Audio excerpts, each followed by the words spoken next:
Alright, ladies and gentlemen. So, I've had a couple of days off from YouTube. I haven't made a video in a little while, and that's because, let me piss OSB off. OSB, whatever it is. Anyway,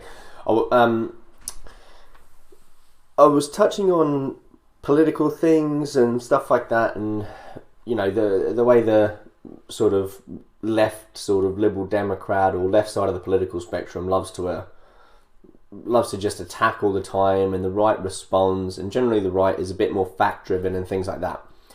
And one of the fundamentals I noticed with both political parties is, less so with the right, but our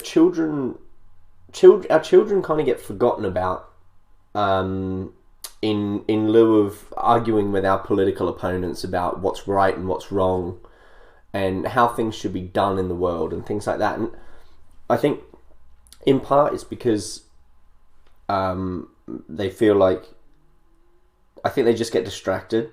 But I wanted to kind of touch on this because I've got a son who's almost 3 years old, and having spoken to clients of mine in my job role and things like that, and discussing, you know, the way kids grow up and stuff like that, I think it's so important that we do talk about it, because the kids are the next generation fundamentally, and if we're truly going to knock all this woke, racist rubbish on the head. You'll notice I'm trying not to swear. I'm very sweary, but as we're on the subject of children, I'd like some people to see this video and kind of see where I'm coming from. And if I swear a lot, it's not really going to hit the same. So I'd like to keep it a bit more family friendly. And anyway, hang on. Before I go on too much, the reason I wanted to do this, and it's been a few things that have resulted in my paradigm shift of this YouTube channel, and it's been I did a video the other day on the Australian school, the Victorian government in Australia mandated sexual consent training, and I mentioned it is important for kids 12 and up to be learning about sexual consent, what's right and wrong. But then they stood all the boys up and made them apologise on behalf of their gender for all the RAPE and sexual assault and things like that happening in the world. And I just think it was one of the most egregious abuses of power. It was extremely sexist, and just as a dad, if my son came home and told me that they'd done that at his school, I would lose my mind. I'd be so mad and so offended and angry, and because the woman apologized, but it's not enough. Like, you've completely lynched these children, and it's just horrific. And that and a couple other things just made me want to sort of try and fight back in regards to these people indoctrinating our children and attacking our children, male and female, of all races, colours and creeds, all of that. And one of my clients pointed me to I believe he's Lebanese, but I don't know, called Khalil Gibran. And I'll read you his poem. It's called On Children. Your children are not your children. They are the sons and daughters of life's longing for itself. They come through you, but not from you. And though they are with you, yet they belong not to you. You may give them your love, but not your thoughts, for they have their own thoughts. You may house their bodies, but not their souls, for their souls dwell in the house of tomorrow, which you cannot visit, even in your dreams. You may strive to be like them, but seek not to make them like you, for life goes not backward nor tarries with yesterday. You are the bows from which your children as living arrows are sent forth. The archer sees the mark upon the path of the infinite, and he bends you with his might, that his arrows may go swift and far. Let your bending in the archer's hand be for gladness, for even as he loves the arrow that flies, so he loves also the bow that is stable. Khalil Gibran, the prophet. Now, this poem, and I'm going to post it up on my Instagram, this poem, every line could be taken out and used, and just, you know, you'll find your own meaning within it, but you know, on a side note, I do a bit of archery myself, so the bow and arrow analogy just really hit home for me. And one of the main things, well, as I say, every line, man. So, but in particular, you may strive to be like them, but seek not to make them like you. And to me, it kind of speaks to a couple of things. One, stop living vicariously through your children. It's sick, and you have some deep-seated mental issues that are going to force your children to carry the sins of their parents, which is quite an old thing as well. You know, we're doomed to carry the sins of our fathers. So if you can pass a minimal amount of your sins and your inadequacies to your children, the better they're going to get through life, and they're going to find their own sins to bear, as we all do. You may give them your love, but not your thoughts, for they have their own thoughts. And this is important as well, because you've got these people just, and I know that I guess if I was going to go devil's advocate and come from the left wing, they could spin that on a gender form and go, well, you know, that means they should be able to pick their own gender. Shut your mouth. You may house their bodies, but not their souls. Stop taking the souls out of your children, you sickos. Now, you may give them your love, but not your thoughts, for they have their own thoughts. That is absolutely true. Obviously, they need guidance, and they need to be pointed in the right direction. Thus, in lies the analogy of the bow and arrow. And on that note as well, what kind of arrow do you want your child to become? Do you want an arrow that goes swift and far, or do you want a kid's sucker arrow that whacks onto a window, sits there for 5 seconds, and then falls under its own weight? Because you should be looking to make yourself the most constructive, strong, and efficient bow in which to fire an arrow. But if you don't really concentrate on the creation of a good quality arrow, then it's all well and good having this amazing top of the range bow, but if you're still firing out a kid's suction cup arrow, it's still not going to go far, it's still not going to succeed. So I think it's so important for parents to really be on the same page with each other with how they're going to raise their children. And this is the other thing I had up at the start, and this is obviously I typed in correlation, not causation, because I think that is important. The correlation between single parent households and crime. And it's basically, overwhelmingly, there is a pretty solid statistic that children that come from a single parent household are more likely to commit crime. Now, obviously there's this that says, can single mothers be scapegoated for crime? I haven't opened that. I assume it says no, but I think there's some fallacies that happen. So single parents should not be blamed for kids subsequently becoming criminals. I don't think that's right, because it's not their fault. Because fundamentally, it's not because that child has been raised badly, because I've got a lot of respect for single parents, and I know some single parents, and they're doing a fantastic job.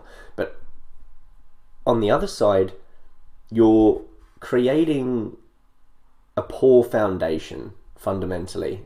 And of course, in the words of Jesse Lee Peterson, not all, but most, there is a higher proportion of children that come out of single parent households that subsequently make poorer choices. And I'm not talking about single mothers, I'm not talking about single fathers in particular. All I'm saying is parenting is a bloody difficult job.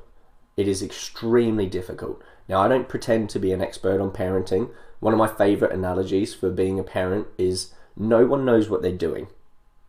No one. Anyone that comes up to you when you have a child, or you know, if you've got children, I guarantee you've had people that go, I'm going to go back to Khalil because it's a bit more positive. Anyway, if you've got a child, if you've got a young child, or you would know that people love to give advice, and they go, well, this is absolutely what you should be doing. This is the way, this is what you should be doing. And anything you do and that they didn't do, they're like, oh no, that won't work because of this. Now, I look at it this way. If someone's got 2 kids, say they've got 2 kids that are 10 and 12, they've had a 1-year-old twice in their entire life. They've had a 2-year-old twice in their entire life. You see where this is going, right? That doesn't make you good at something, okay? That doesn't make you an expert to be handing out advice. You know, if if I'm a personal trainer. I'm going to get found out who I am. Anyway, I'm a personal trainer by trade. So the first time I ever did a squat, for example, before I got coached how to squat, things like that, I was not good at squatting. The first repetition of a squat I did, I can't then turn around and go, I'm so good at squatting now, I'm going to tell everyone how to do it. No, you're not. Even a personal trainer that's in the first year of their experience in their career is not good at coaching someone that's good at squatting, right? And with squatting, there's far less variables than what there is raising a child, and there's the difference between two children is astronomical, and how you react to certain situations, things like that, are completely different. But what we can do is create a strong foundation. We can make sure that the home is somewhere they're comfortable to come back to, and I just think we need to start raising our next generation right. So for example, I picked my son up from nursery the other day, and there was a couple in front of me, obviously social distancing, we all wait in line. There's a couple in front of me, both mum and dad had come to pick up their daughter. The daughter comes running out. I think she must be similar to my son, maybe a bit younger, 2 maybe. She comes running out, and mum and dad both leant down to receive their child, and the child runs up to the dad and he picks him up, and his reaction was, oh, haha, you came to me, mummy lost. And I was like, are you, obviously I didn't say anything, but I was like, are you kidding me? Nearly swore then. And then, not only that, he then reiterated it with the child and goes, he had his daughter up, and he looks at her dead in the eye and he goes, mummy lost, didn't she? And the daughter goes, yeah, mummy lost. And it was like, I think you two need to have a really solid sit down and question how you're raising your child and what sort of message you're sending to her, because children take things very literally in my experience. And obviously all of this, like I said, like I premised, I'm not pretending to be this incredible raiser of children. I have an almost 3-year-old, okay? I'm not good at this. There's things my son does that I'm like, hey, I can relate that to something that I repeated when he was younger, and it stuck with him, and now we're working to iron these things out, okay? And they pick up habits from the area they're in, whether it's other kids at nurseries. So we had a bullying problem where it wasn't much. He obviously picked it up from nursery somewhere, but he beat a friend of his in a race, and he turned around to his friend and said, haha, you can't catch me. Now, it may seem innocent, but that is unacceptable. And as soon as we got home, I made him race me, and I beat him, obviously, buried him. And I turned around and said, haha, you can't catch me. He cried, so I went up to him, I knelt down, and I said, it doesn't feel very nice when people tease you, does it? And he responded with no. And I said, well, let's have another race. So we raced, and I beat him again. And this time, he got a little bit upset, but I said, you finish the race, and he finished the race. And he came up to me, and I leant down with him. I got on his level, so he wasn't intimidated. And I said, it's okay to win a race. And it absolutely is. And I said, when we do win a race, though, we don't tease someone. I put my hand out, and I said, shake my hand. And he shook my hand, because I've already told him that. I think it's very important. He shook my hand, and I said, good try, Felix. You did really well. And now when he wins a race, there's no teasing. So then I reiterated it by letting him beat me in a couple of races. And he reacted with, good try, Daddy, and shook my hand. And it's so important to remain humble and magnanimous in victory. And it also teaches him that when he loses, he also understands that that's okay. That's fine. But I want him to always remain magnanimous. It's fine being confident. It's fine winning races. It's also fine losing races. You can't win everything. And the way schools are going now with oh, we don't want to count which team wins or which team loses because some kids get upset. Well, okay, we've got a kid, not us personally, but I know of people who have children who aren't academically that great. I personally wasn't academically that great. I was a bit better at sports than I was at academia. That's, it is what it is. Now, when you've got children who are particularly good at sports, but not particularly good at academia, and they win at sports, and that's where they derive their confidence from. But when you take away point scoring, you take away their foundation of where they get their confidence from. And it's like, oh, well, we don't want to upset other kids. And it's like, oh, okay, but he's not doing very well in maths or English or in science. So now you've already beaten him down academically, and now the one thing he's good at, you've taken that away from him. Or you've made them go up on your kids that had to compete in a grade above them because they were burying the children in their current year. So it's like, oh, we're going to make you compete against children that are older than you. And obviously they're not going to beat those kids. Some of them they might beat, but they're not going to win anymore. And now that child's like, oh God, it doesn't matter what I'm going to do. The odds are going to be stacked against me. And I just think it's horrific because fundamentally we want our kids to be confident, but we need to make sure they remain magnanimous. And I look at my child and the lessons that we teach to him, I look at them with a tool belt. And I want to put the right things in my child's tool belt to make sure that he's got the best start in life as possible, and also lessons that are going to resonate for him throughout the rest of his life and really help cement in his confidence and know that if he loses a race, that's not the end. He doesn't just stop there. He just needs to make sure he's better next time, and he's so good next time that he's got a higher chance of winning. So when I race my son, I will always make sure I get in front of him in at least a portion of the race, because children get upset because as soon as you get in front of them, they think that's it now, I'm never going to win this race. And it took over a month of me reiterating to my son, and this is when he was 1.5 to 2 years old, and I said, you never stop trying. It doesn't matter if I get in front of you in a race, you never stop. And then you reinforce that by getting in front of him in the race and then telling him, you got to go faster, you need to move faster. And when you see a notable change in the effort exerted, you let them get in front of you, because then it goes, hey, I was behind and now I'm in front because I tried.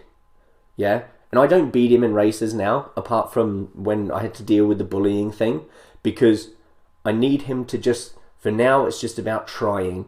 And at some point, I will start beating him in races because he needs to understand that you're not going to win everything.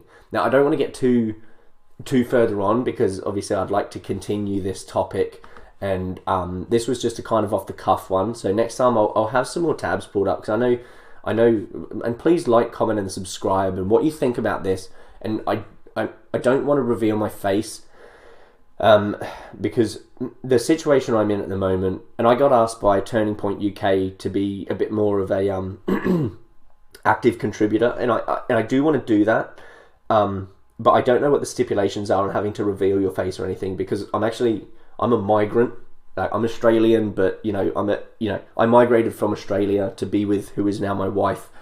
But it's a bit touchy, because with the world we live in, I don't know if someone finds out who I am, if they're going to suddenly, I don't know if they can report me to HMRC or the Home Office or whatever, and somehow put into jeopardy my application to stay in the UK and become a permanent resident, and I'm not willing to risk that. And it may sound paranoid, but it's risk and reward, and I'd love to contribute to Turning Point UK more. But if I can keep my identity hidden, then I absolutely will. I'm not sure if they want to share my profile being being what name it is, because it's not my actual name. Obviously, it's called Are You Seeing This? SHIT. But go and look up my Instagram. Anyway, let me know what you think about this format. Obviously, I'm going to post it on Instagram, etc. But I just think but this poem really did it for me, regarding wanting to do something on the raising of children and stuff like that. Okay, and I do want to dip into it further in regards to physical ability, managed risk, and how important it is psychologically for kids to start learning these lessons early. Anyway, I hope you all enjoyed it. Please, please, please like, comment, and subscribe. Share the video if you did enjoy it. And yeah, that's kind of it for now. But yeah, guys, are you seeing this? SHIT. Keep this one family friendly, and I'll try and do some more videos on this if you like it. But please, please, please interact, and yeah, let's get this going. Let's raise our kids right, and let's raise them the right way.